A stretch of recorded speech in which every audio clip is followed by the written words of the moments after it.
7 साल पुरानी है सीएम योगी और केशव प्रसाद मौर्य की सियासी अदावत। लोकसभा चुनाव के नतीजों के बाद और बढ़ी दरार, लगातार एक दूसरे पर कर रहे राजनीतिक पलटवार। उत्तर प्रदेश में लोकसभा का चुनाव परिणाम सीएम योगी के लिए मुसीबत बनता जा रहा है।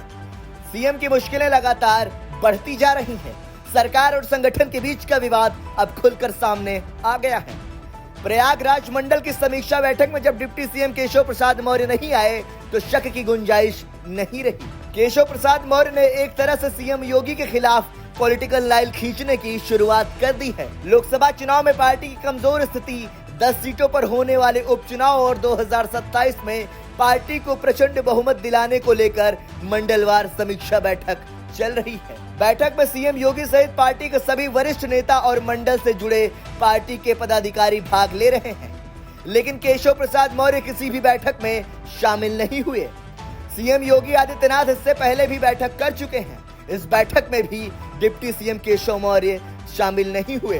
तब कहा गया कि केशव मौर्य पार्टी के काम के सिलसिले में दिल्ली में हैं, लेकिन जब प्रयागराज की मंडल की बैठक में केशव प्रसाद मौर्य नहीं आए तो फिर योगी आदित्यनाथ और केशव मौर्य के बीच के राजनीतिक मतभेद खुलकर सामने आ गए। सरकार संगठन के बीच सब कुछ ठीक नहीं, सरकार और संगठन के बीच सब कुछ ठीक नहीं चल रहा है। ये मुद्दा सबसे पहले बीजेपी की कार्य समिति में केशव मौर्य ने उठाया।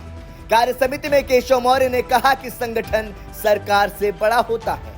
बाद में केशव मौर्य जेपी नड्डा से मिलने के बाद बाकायदा इसको सोशल मीडिया प्लेटफॉर्म एक्स पर भी लिखा, जिसके बाद से पार्टी में अंदरूनी खींचतान सतह पर आ गया।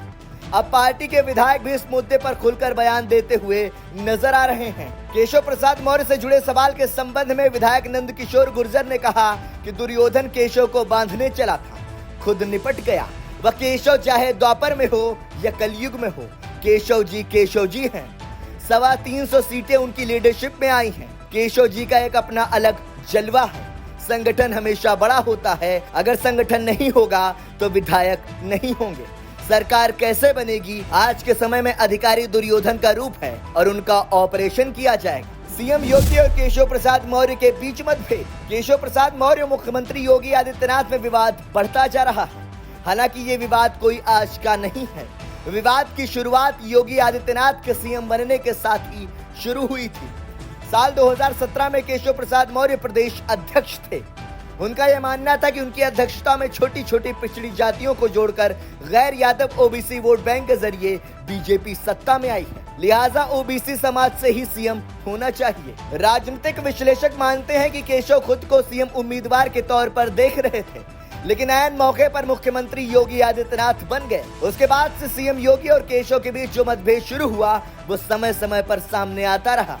योगी आदित्यनाथ और केशव प्रसाद मौर्य के बीच मतभेद का दौर चलता रहा। केशव प्रसाद मौर्य के विभाग को लेकर सीएम योगी आदित्यनाथ का हस्तक्षेप मतभेद को और गहरा कर गया। कई बार आमने सामने आए सीएम योगी और केशव मौर्य। साल 2018-19 में मुख्यमंत्री योगी आदित्यनाथ पीडब्ल्यूडी के 10 करोड़ के टेंडर ऑनलाइन कर दिए थे। कई ऐसे मौके आए जब विभाग के एचओडी और प्रमुख सचिव को लेकर विवाद शुरू हुआ। उसके बाद केशव प्रसाद मौर्य ने भी मुख्यमंत्री योगी आदित्यनाथ पर लखनऊ विकास प्राधिकरण में भ्रष्टाचार को लेकर चिट्ठी लिखी और जांच करने की मांग कर डाली। साल 2022 के विधानसभा चुनाव के पहले ही केशव प्रसाद मौर्य ने मुख्यमंत्री पर तंज कसते हुए कहा कि सरकार से संगठन बड़ा है और संगठन की हर बात सरकार को माननी चाहिए। 2022 के चुनाव में सिराथू से केशव प्रसाद मौर्य के हारने के बाद सीएम योगी से संबंध अच्छे होने की संभावनाओं पर विराम लग गया।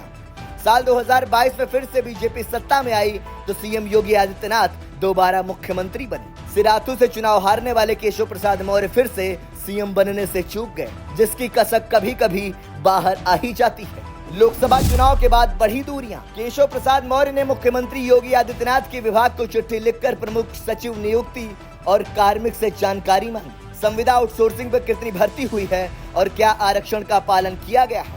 हालांकि विभाग की तरफ से कहा गया कि इस बारे में कोई भी सूचना नहीं है। लोकसभा चुनाव के नतीजे आने के बाद से केशव प्रसाद मौर्य और मुख्यमंत्री योगी आदित्यनाथ के बीच दूरियां बढ़ती चली गई। स्थिति यहां तक हुई कि कैबिनेट की 3 बैठक में डिप्टी सीएम केशव प्रसाद मौर्य नहीं गए, जबकि वो लखनऊ में मौजूद थे।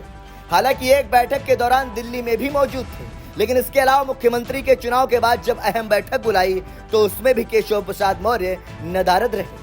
इसके बाद मुख्यमंत्री ने 10 सीटों पर उपचुनाव को लेकर मंत्रियों की टीम बनाई, जिसमें दोनों डिप्टी सीएम को जगह नहीं मिली।